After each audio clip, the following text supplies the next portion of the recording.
En Allemagne, depuis 2014, marié et père d'un enfant va passer devant les membres d'une délégation guinéenne mixte, ministère des Affaires étrangères et ministère de la Sécurité pour être identifié. Si jamais il est déclaré étranger en situation irrégulière, sa vie et celle de sa famille vont basculer en une fraction de seconde. Il livre un extrait du contenu d'une correspondance qui lui a été récemment adressée. Cher M. Ba, vous êtes légalement obligé de quitter le territoire fédéral. Le 13 octobre 2020, à 12h, une audience d'experts avec des représentants de la mission diplomatique guinéenne aura lieu dans les locaux du Bureau central d'enregistrement des étrangers ZAB. Sous couvert d'anonymat, cet autre Guinéen fait savoir qu'il vit en Allemagne depuis 4 ans.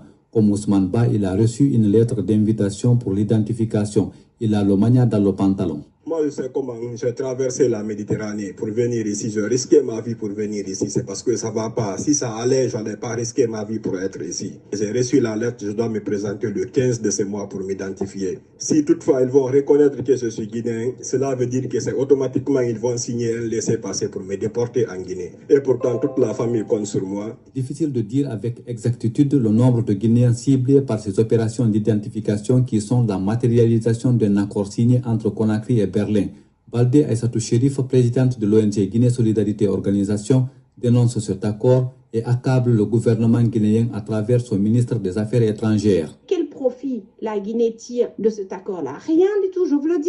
L'Allemagne n'a pas obligé le gouvernement guinéen à signer cet accord, n'a pas obligé M. Mamadou Touré, l'actuel ministre des Affaires étrangères, à signer cet accord, parce que c'est sa signature qui est sur l'accord en question. Et j'essaie de contacter l'ambassade de la Guinée en Allemagne. Chacun se tait, on ne nous donne pas des explications. Moi, j'ai engagé déjà un avocat parce qu'il faut essayer de prouver au gouvernement allemand que la Guinée n'est pas un État où, franchement, c'est facile de vivre. Donc, ceux qui sont là ne sont pas là parce qu'ils veulent être là. Ils sont là parce que ça ne va pas chez eux. L'autre préoccupation des Guinéens établis en Allemagne, c'est le manque de passeport. Cela irrite Baldé Aïssatou Chérif et fait capoter beaucoup de deals. Le gouvernement guinéen passe tout son temps à nous faire comprendre qu'ils sont indépendants, ils sont souverains. Où est leur souveraineté alors s'ils sont incapables de confectionner des passeports pour la diaspora guinéenne ici? Où est leur souveraineté lorsqu'ils envoient une délégation ici pour essayer de déporter leurs citoyens dans des conditions qu'on ne connaît même pas? Face à ce gouffre de l'incertitude, la présidente de l'ONG Guinée Solidarité Organisation demande au pouvoir de Conakry d'ouvrir ses yeux